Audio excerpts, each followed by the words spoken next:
El anime y manga del siglo pasado han marcado una ruta inicial para el éxito mundial que actualmente gozan, incluso sobreviviendo y teniendo continuaciones, como Dragon Ball Super hace un par de años.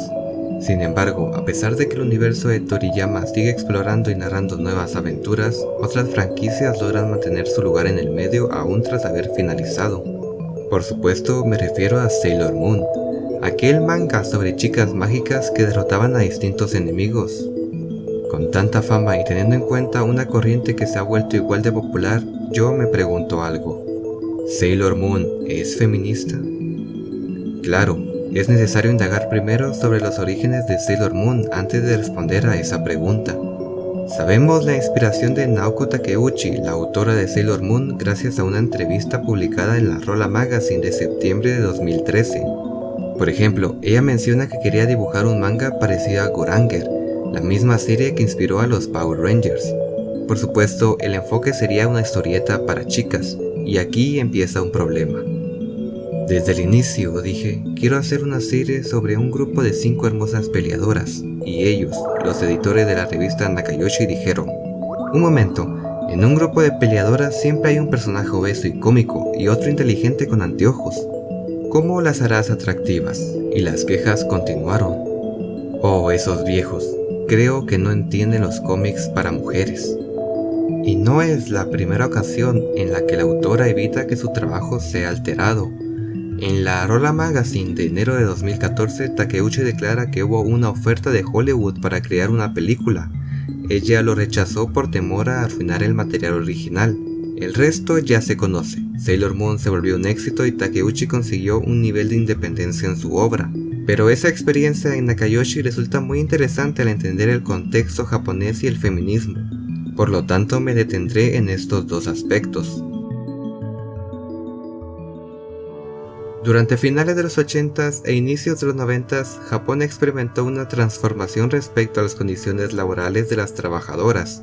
Se ratificó una ley dedicada a igualar el trato entre hombres y mujeres, la EEOL por sus siglas en inglés. Sobre su influencia es necesario destacar tanto el porcentaje de graduadas de estudios universitarios como el porcentaje de mujeres dentro de la vida laboral durante los primeros años en vigencia de la ley. En el primer caso fue notable un incremento en la población femenina, pero algunos analistas no creen que la ley haya tenido que ver, sino que la necesidad de aumentar la fuerza de trabajo en general debía incluir a las mujeres. Adicionalmente, Japón es catalogado como un país desigual en las áreas políticas y de empleo. Aunque la ratio para trabajadores para ambos sexos es similar entre las edades de 15 a 24 años, lo cual tiene sentido porque el número de graduados de estudios superiores suele ser parejo, la participación de la mujer disminuye según qué tan mayor una trabajadora es. Por supuesto, los 90 representaron una década clave para el desarrollo de Japón. El entrevistador de la Rolla Magazine de 2014 menciona por qué este momento fue significativo para Sailor Moon. Cuando Naoko Takeuchi creó la franquicia en los primeros años de 1990 sucedió justo después de la entrada en vigencia de la EOL, la cual posibilitó a mujeres entrar al mundo. Fue un instante perfecto para que las Sailor aparecieran, visiones de una libertad recién descubierta, presentando a un nuevo arquetipo de mujer. Sin embargo, pese a ese gran optimismo, parece ser que esa visión de una feminidad apoderada no pudo surgir. Un artículo de The Japan Times explica lo siguiente. A pesar de la ley, muchas compañías contrataban a hombres y mujeres en categorías distintas para participar en roles dispares, en los cuales los hombres tomaban una posición principal y las mujeres eran asignadas a ser asistentes. Otro artículo por parte de The Asia Pacific Journal concuerda con lo siguiente. Las empresas japonesas han evadido la EOL al establecer un sistema dual de contratación, el Ipanshoku dedicado a mujeres y el Sogoshoku orientado a empleados hombres, quienes están dispuestos a aceptar cláusulas de viaje y de entrenamiento. Este sistema dual continúa en práctica para mantener condiciones de empleo basadas en el género. Y este punto es interesante porque presenta una posibilidad de la teoría feminista.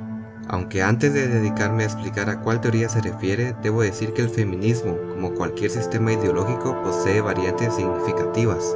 Judith Butler, parafraseando a Simone de Beauvoir, afirma que la mujer no nace, sino que se hace. Una mujer obedece lo que está determinado como mujer, De esta manera adopta un rol social.